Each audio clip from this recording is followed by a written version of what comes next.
to the shop.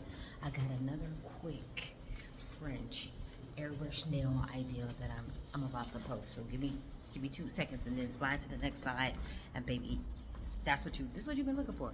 You're looking for an airbrush nail art that's easy, quick, and simple, only requiring a French stencil with maybe a few paint colors. I got you. And guess what? Bonus, no hand painting. Yes. Or no, but yes. Grab your pink and blue from the pastel collections from One Air, or just, any acrylic water-based airbrush paint. That's what I use when I do nails.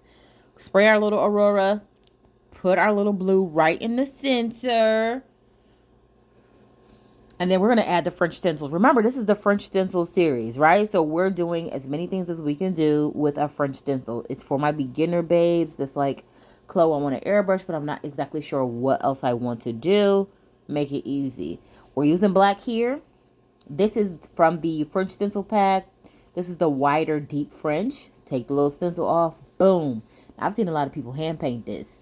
I don't have the patience. I don't care to do it, so that's why I airbrushed it. Then I actually flipped it around and put the French right at the edge of the nail, just at the tip, and hit it with the black once more, and it came out fire.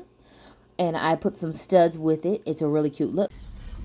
Okay, so now that y'all watched the video on how to do that super simple airbrush nail art design, let me know. Are you going to use your French stencils in Trinidad, or what? I went to the store to get a snack, but for real, I do want to know, are you going to use the French stencils to try and create the design? Yeah? No? You don't like it? Comment below, and make sure you like, subscribe, and share with your nail tech friends.